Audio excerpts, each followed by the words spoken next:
Baisser les bras et sombrer dans le passé est facile, mais j'ai choisi de continuer, de me battre comme Oron l'aurait fait, de ne jamais renoncer et de regarder la vie dans les yeux. Sur scène, Aviram Shaul, le frère d'Oron Shaul, enlevé et tué par le Hamas en 2014, dont le corps n'a jamais été restitué. Face à Aviram, vêtu de blanc et de couleur claire, des hommes et des femmes qui, comme lui, ont perdu un être cher dans le sillage de la guerre. Mes parents sont arrivés en Israël en 1991. Ils avaient chacun un enfant d'une précédente union, ma grande sœur et mon frère. Mon frère s'est enrôlé dans la police des frontières en 1992. Il pensait que parce qu'il souhaitait vivre dans ce pays, il devait aussi le servir. Mais en 1994, il a perdu la vie dans un accident de voiture alors qu'il était en service. Et c'est dans cette atmosphère tragique que je suis née en 1998. Je suis la première et la seule enfant de l'union de mes parents. Je suis arrivée alors que tout le monde pleurait encore la mort de mon frère.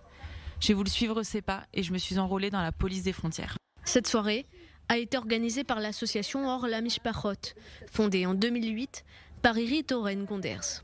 Pendant mon service militaire, j'étais lieutenant-colonel dans l'armée. J'avais sous mes ordres des soldats que j'envoyais explorer les tunnels à Gaza. Certains y ont perdu la vie. J'ai donc été amenée à rencontrer les familles de ces soldats. Elles étaient effondrées, incapables de se lever, ne serait-ce que pour acheter des produits de première nécessité comme le lait.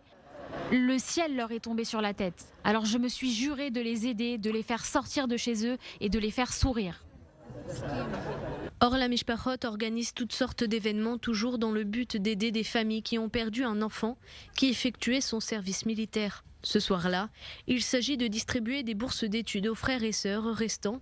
Une façon de dire que le temps n'efface pas le souvenir des vies humaines arrachées, toujours trop tôt.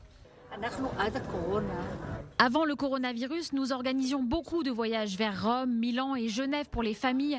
Là-bas, les organisations nous accueillaient toujours très chaleureusement. Ces hommes et ces femmes étaient comme des médecins pour les familles de l'association. Ils soignaient leur peine à travers des surprises et des activités. Aujourd'hui, nous sommes beaucoup plus limités, mais chaque chose que nous faisons, c'est une façon de dire aux familles « Nous n'oublions pas votre enfant ».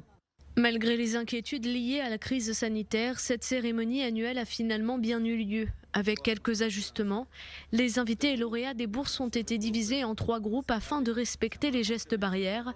Pas de quoi faire taire l'optimisme et la bonne humeur. Les invités ont même eu le droit à un concert du chanteur israélien Kobi Aflalo.